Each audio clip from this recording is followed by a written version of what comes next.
चमत्कार. भर दुपार सगळे झोपलेले आणि एका क्षणात मृत्यू उभा.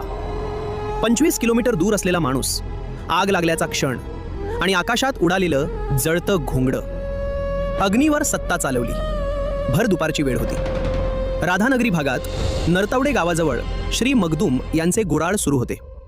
ऊन इतकं प्रखर होतं की श्वास घ्यायलाही अवघड. गुळाचे रवे ठेवलेला मांडव आणि अचानक फडाडकन आग. रात्रभर काम केल्यामुळे सर्व कामगार गाढ झोपेत होते. एकही माणूस शुद्धीत नव्हता. तेवढ्यात गोवऱ्या रचत असलेल्या सौ जनाबाई मगदूम यांची नजर आगीकडे गेली.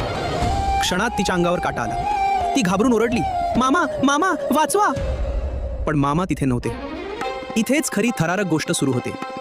त्या क्षणी बाळू मामा नरतवड्यापासून तब्बल 25 किलोमीटर दूर नंद्याळच्या रानात झाडाखाली बसून सहकाऱ्यांशी बोलत होते.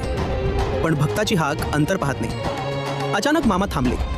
त्यांचा चेहरा गंभीर झाला आणि ते म्हणाले, अरे विट्याघात झाला. क्षणाचाही विलंब न करता मामांनी आपल्या खांद्यावरचं घोंगडं सरळ आकाशात उडवलं. घोंगडं हवेत फिरत होतं आणि खाली येईपर्यंत ते जणू आगीत जळल्यासारखं जवळजवळ पूर्णपणे जळून गेलं. आणि नरतवड्यात ज्या आगीने सगळं संपवायचं ठरवलं होतं, ती आग त्याच क्षणी शांत झाली. मांडव वाचला, गुऱ्हाळ वाचलं, कामगारांचे प्राण वाचले.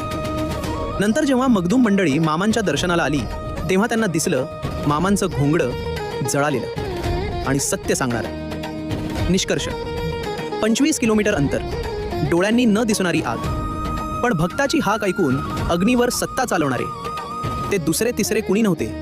ते होते बाळू मामा. बाळू मामांवर श्रद्धा असेल तर सबस्क्राईब करा आणि कमेंट्समध्ये जय बाळू मामा लिहा. बाळू मामा